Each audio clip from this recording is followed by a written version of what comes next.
todos pueden invertir. Infórmese de las características esenciales de la inversión en fondos, las que se encuentran contenidas en sus respectivos reglamentos internos. La rentabilidad o ganancia obtenida en el pasado por los fondos no garantiza que ellas se repitan en el futuro. Los valores de las cuotas de los fondos son variables. Matricúlate para estudiar un posgrado en la Universidad Central.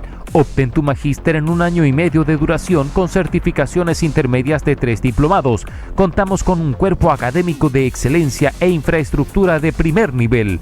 Puedes conocer nuestra oferta académica online en www.postgradosusen.cl. Postula. Inicio de clases en agosto.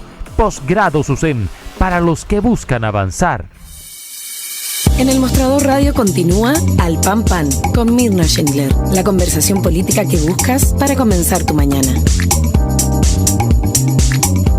Bien, tal como les decía, el caso Democracia Viva se convierte en un tema muy complejo para el gobierno, le quita muchas capacidades, digamos, para poder avanzar en otros temas que tienen que ver con su administración, tanto así que hoy día hay un editorial en el Mercurio que dice que el caso Democracia Viva es lo que viene a ser como la lápida, ¿no es cierto? Le pone la lápida a la reforma tributaria o al avance de un pacto fiscal. Es el tiro de gracia, esa es la palabra que ocupa el editorial, el tiro de gracia.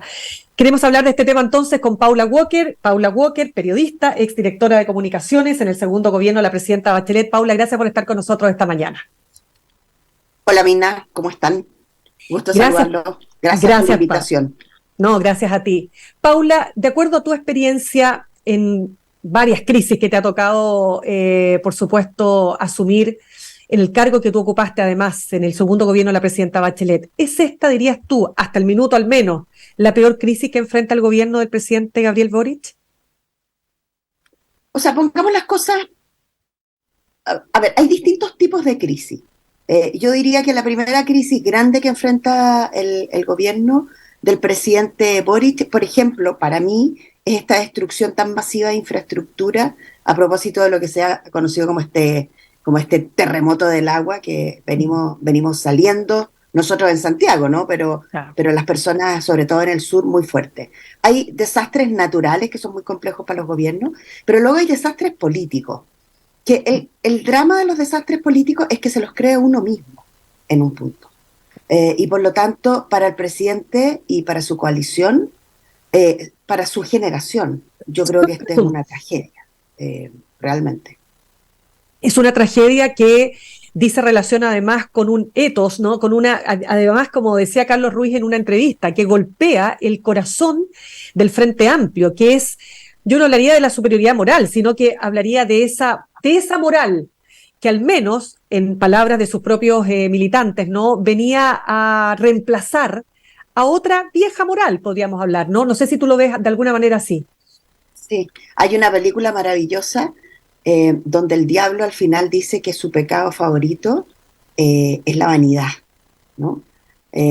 Yo creo que cuando uno hace política desde la soberbia, cuando uno hace política desde cierta superioridad, no te va bien, ¿no? Y en un punto, esta nueva generación tuvo al inicio algo que el presidente yo destaco como un iluminado en su grupo. Yo creo que el presidente tiene la capacidad de entender y cambiar rápido, pero buena parte de su grupo llegó con una mirada muy crítica a los 30 años, cosa que no creo que sea discutible. Yo creo que las cosas se tienen que revisar siempre, pero como grupo había una cosa a nosotros lo vamos a hacer mejor. Nosotros tenemos una manera de enfrentarnos a las cosas distintas. Lamentablemente hubo una pésima cuña del ministro Jackson cuando dice tenemos una escala de valores diferente. Y yo creo que el problema es que somos todos seres humanos. Y el problema de los seres humanos es que nos equivocamos, y nos equivocamos mucho. Y la diferencia entre unos y otros es cuánto aprendes de las equivocaciones. Y yo espero que para esta nueva generación el caso de Democracia Viva sea un aprendizaje. ¿Sabes por qué, Mirna? Porque las personas ponen esperanza en los líderes. Y las esperanzas son súper difíciles de construir, pero se destruyen en un segundo. Y la desesperanza es un caldo de cultivo para propuestas políticas que pueden ser muy estrambóticas y que pueden hacer mucho daño. Claro, y lo hemos visto no solo, o sea, lo hemos visto muy cerca, ¿no? En la realidad de América Latina, y podríamos verlo en Chile también. Paula, ¿cómo has visto la respuesta del gobierno frente a esta crisis? Porque algunos dicen que ha sido tardía. ¿Tú lo compartes aquello? Yo creo que el gobierno ha ido de menos a más en la respuesta a la crisis. A mí me parece que hablar de descriterio inicialmente fue un descriterio comunicacional, porque, porque cuando hay alguien que le asignan, o sea, yo escribí una columna que se llamaba, ya me olvidé de mi propio título, pero se llamaba algo así como una diputada, eh, un seremi, una fundación y un jefe de gabinete. Solamente eso debería Uf, darle la claro. pauta, que está raro, que se ve mal. Y, Mm, y las cosas hoy día más que nunca, Mirna, tienen que ser y parecer al mismo tiempo. Y en comunicaciones eso es muy importante.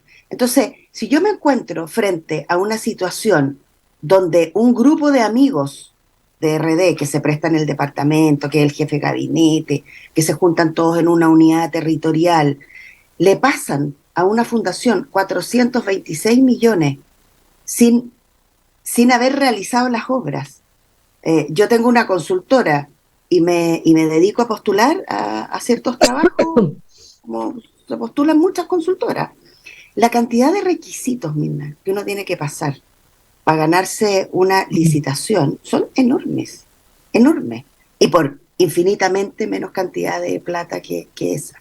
Entonces, pasarle a una fundación esa cantidad de dinero sin nada a cambio y a propósito visado por un grupo de interés o un grupo de amistad, sin ningún mecanismo de control, debería advertirle al gobierno que su comunicación sobre eso no puede Mm. basarse en la palabra de criterio. Y por lo tanto, lo que yo he visto es bien incremental. Y al que he visto bien es al presidente. Lo he visto como muy claro desde un inicio, sí. Pero mira, es interesante lo que tú señalas porque el que habla de descriterio es el propio ministro, Carlos Montes, que nadie podrá decir que no es un hombre que tiene muchísima experiencia política, que es precisamente lo que se le cuestiona al gobierno, la falta de experiencia política, el amateurismo, ¿no es cierto?, etcétera. Y es el ministro Montes el que habla de descriterio inicialmente. Entonces, ¿qué falta ahí? Porque cuando se enfrentan estas crisis, claro, aparece una hebra, pero la hebra se convierte, y en este caso rápidamente se convirtió en madeja. Entonces, ¿por qué? ¿Cómo te explicas, no? Con su experiencia, que el ministro no haya sido capaz de advertir que había algo más profundo. No, no sé, yo no estoy en la cabeza del ministro ni de su equipo, pero a estas alturas del partido, Mirna, cualquier cosa que suene rara, Al en tiro. general es media rara. Hay que decir al Eh, tiro, dices tú. O sea, no hay que ponerse rojo de a poco, hay que ponerse rojo al tiro, dices tú. sí, yo creo que es más fácil ponerse, es como ser severo de una Mm. hacia adentro y hacia afuera. Porque la opinión pública lo que más castiga es verte dubitativo frente a situaciones que dan mucha rabia. Entonces, yo creo que aquí el ministro debería haber avanzado un par de pasos. Probablemente, yo trato de pensar cómo ocurren las cosas al interior. Y es que ¿Cómo ocurre? realmente lo que pasa es que cuesta tener toda la información. En este caso hay un papel de la prensa que es súper destacado y sobre todo de la prensa regional. Hay una buena investigación. Eh, Hay una subsecretaria que hasta donde entendemos no le entregó toda la información al ministro a tiempo y por lo tanto es probable que el ministro se haya encontrado compareciendo frente a la prensa con poca información y trató de no tirarle la cadena rápidamente a un partido de su coalición, ¿no? Política. El problema es que cuando tú actúas así, actúas de espalda a la gente en un punto. Yo creo que el ministro Montes se recuperó rápido, en general, y hoy día, bueno, están todos en la línea de pedir una rendición de cuentas también. Porque el problema es que con esto tú contaminas todo. Y esto mismo que decías al principio, Mirna, Ujú. que también es una frescura de algunos que nunca van a querer reforma tributaria. Y por lo tanto, es una gran excusa a los que nunca quieren hacer reforma tributaria, mostrar que el gobierno gasta mal la plata, ¿no? Y Por que lo eso lo tanto, esto, demuestra. claro, todo el rato demuestra que, demuestra que es como, dice una amiga, como el bolsillo payaso, ¿no? El bolsillo payaso, cuando la gente iba al circo, había un payaso que siempre andaba como con billetes de papel y sacaba plata del bolsillo sin control alguno. Bueno, aquí lo que demuestra esto es que realmente el Estado tiene que controlar mucho más los fondos públicos de todos nosotros, porque eso genera confianza. Y la Paula, confianza hoy día es muy importante. Dime.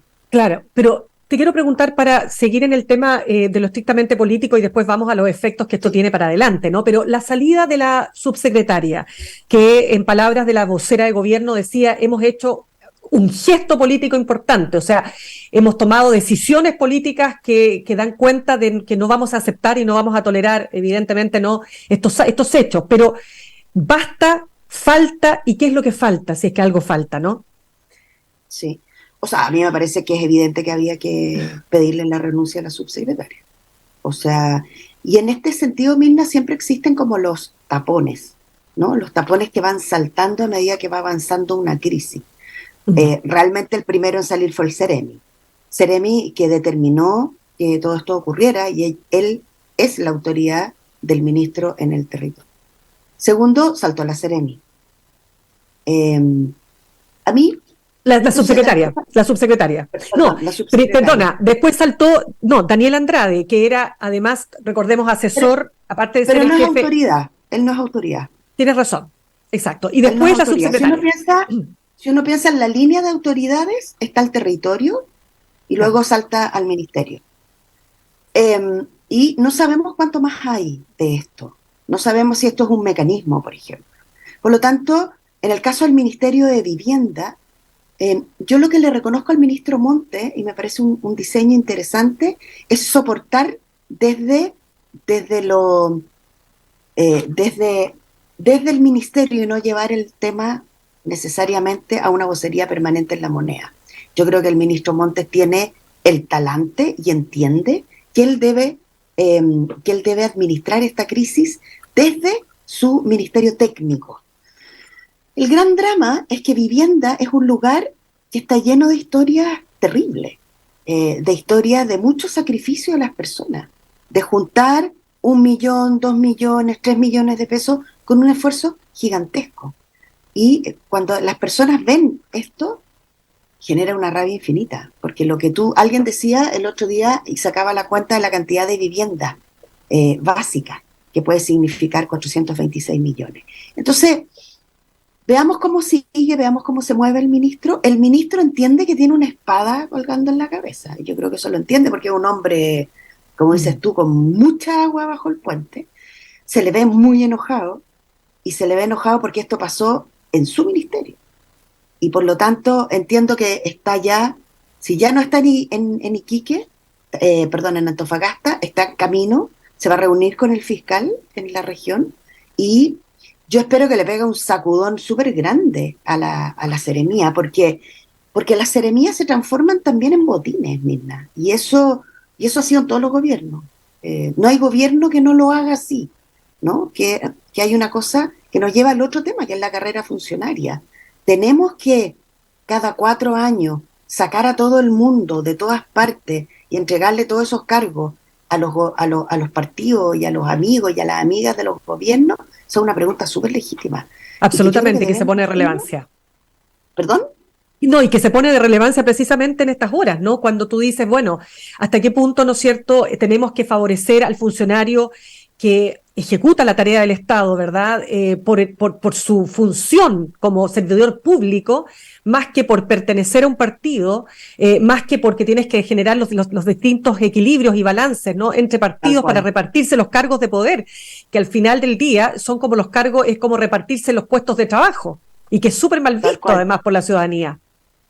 Tal cual. Y además hay un tema de competencias.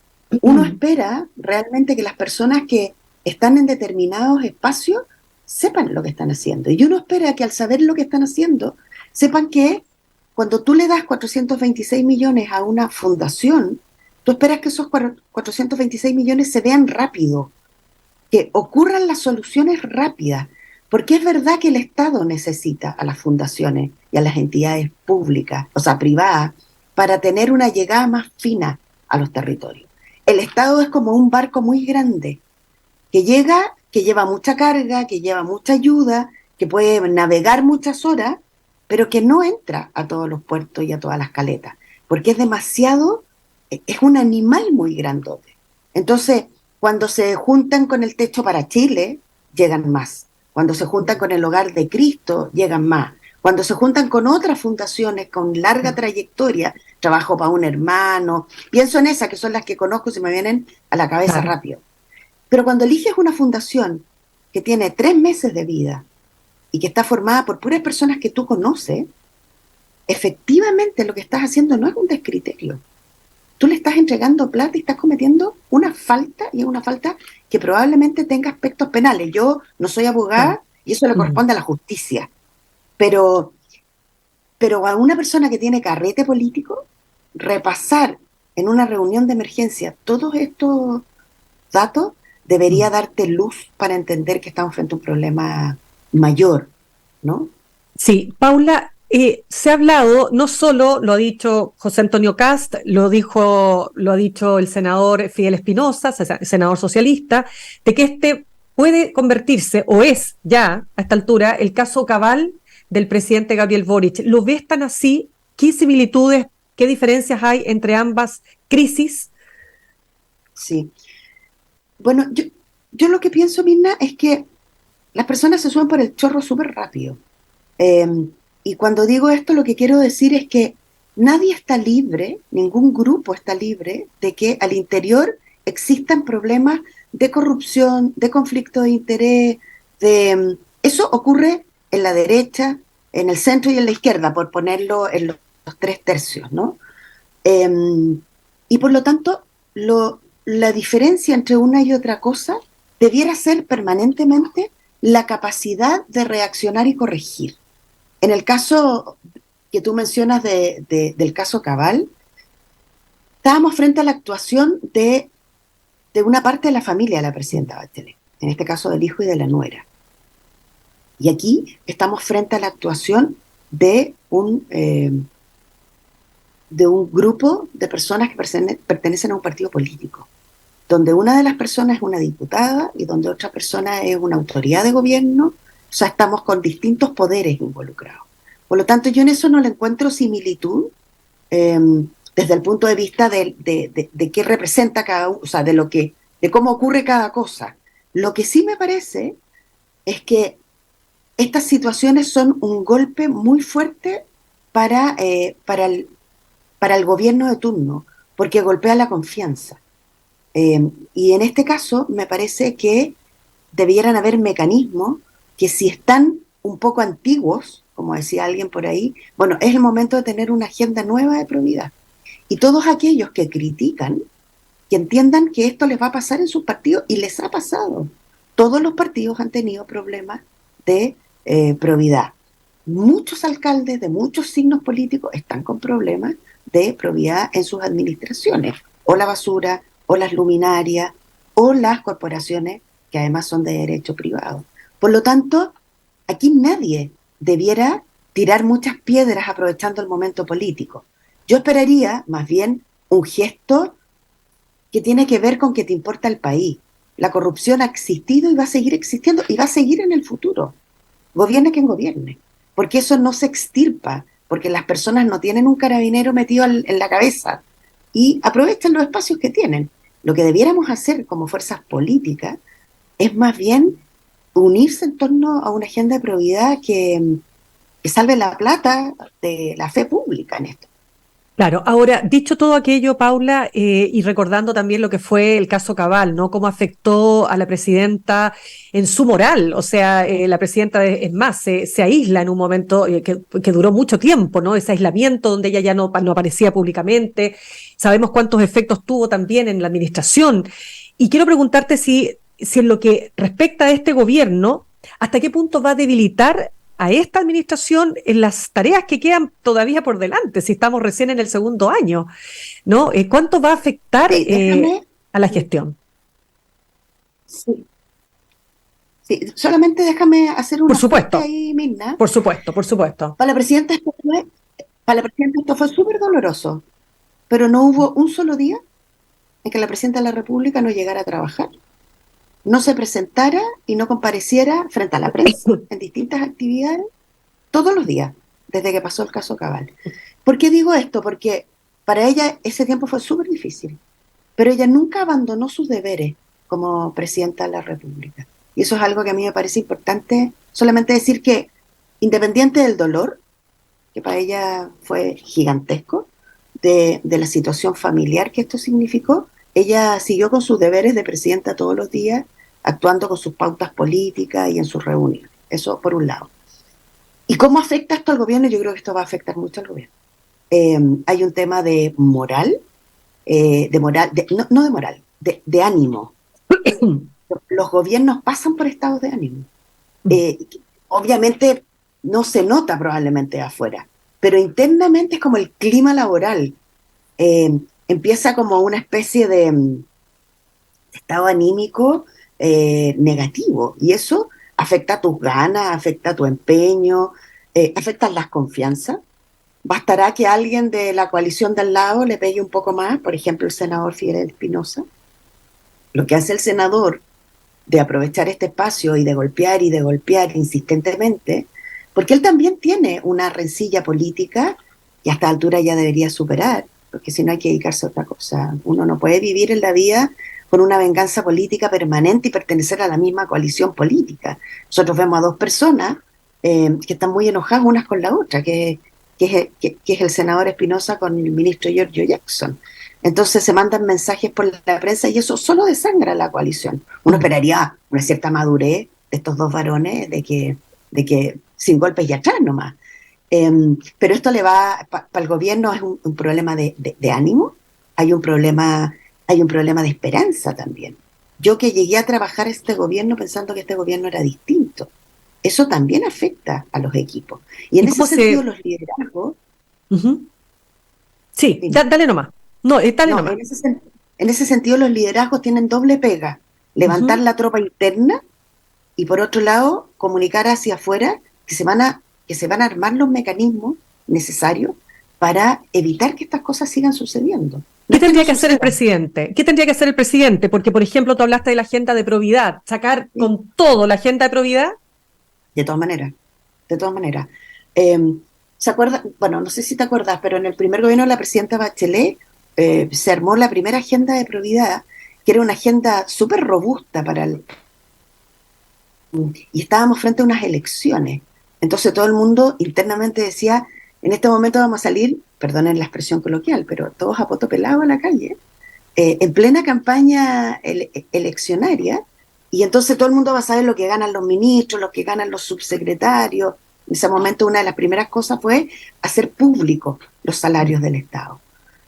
Y claro, tuvo un impacto, pero es que nada no tiene impacto, porque uno no llega a los gobiernos para no tener impacto. Las coaliciones políticas llegan a los gobiernos para tener impacto en lo que hacen. Entonces yo esperaría del presidente que fuera el guaripola número 1 hoy día de una agenda de probidad, y que fuera capaz de reunir a todas las fuerzas políticas, porque no hay ningún partido político, ninguno, que pueda decir yo no tengo corrupción en mi interior. No hay, no existe. ¿Por qué? Porque está formado por seres humanos y los seres humanos tenemos esos problemas. Bueno, y además, Paula, lo que está claro, aunque sea un lugar común, que efectivamente el poder corrompe, pero la pregunta es, en este caso puntual de lo que ha pasado con Revolución Democrática, con estos militantes, digamos, la pregunta es por qué o cómo es posible que tan rápido, ¿no es cierto?, un partido que no lleva ni un año y medio, no digo el partido como tal porque no quiero trasladarlo a todo el partido, pero que militantes de este partido tan rápidamente, ¿no es cierto?, cayeran en esa tentación corruptiva o corruptible del poder. Yo he visto mucho eso, yo he visto mucha transformación muy impresionante. Yo participé en los dos gobiernos de la presidenta Bachelet, y bueno, son dos gobiernos que tienen 4 años de diferencia, ¿no? Pero por lo tanto trabajé 12 años en ese mundo. Y vi transformaciones muy profundas. Vi gente que en algún minuto había malls que les quedaban chicos. Estoy hablando de casos subreales. No, es que este mall ya no me gusta porque los pasillos, no me siento bien, no tiene las tiendas que quiero. Gente que me decía, ¿sabes lo que me pasa? Es que ya no me gustan los vinos de 4 lucas, ¿no? Entonces ahora tengo que tomar vinos de 25 lucas.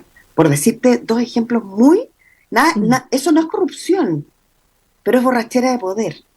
Y la borrachera de poder te hace perder el juicio de las cosas, el valor de las cosas.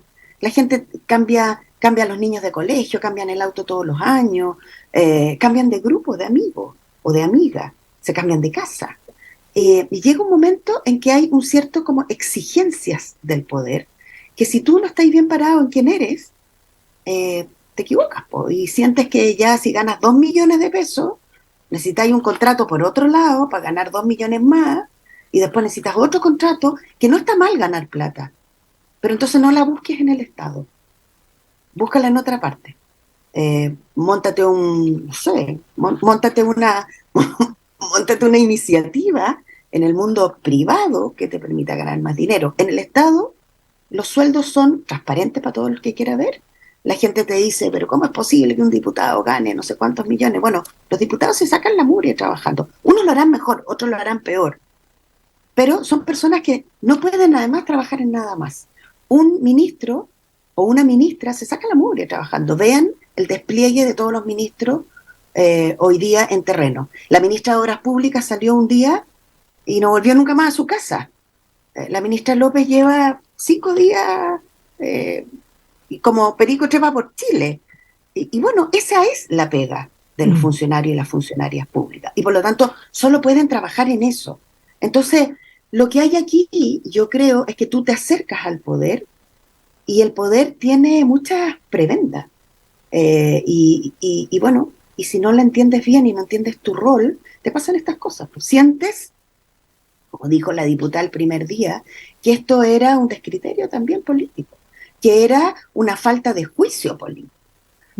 Pero ella no entendió, y probablemente todavía le cuesta entender, que ella es parte de una reunión que la justicia dirá si es que tiene un aspecto penal, pero desde el punto de vista de la coalición política que traiciona la fe pública y que en este caso ha traicionado también a sus electores, porque sus electores estaban pensando que ella, que tiene un currículum súper interesante, la diputada Catalina Pérez, una mujer que vivió en la zona, que fue dirigente de su colegio, que fue empaquetadora de un supermercado, que fue a tomar el CIMSE. O sea, ella es una chica que entendió que había que esforzarse en la vida.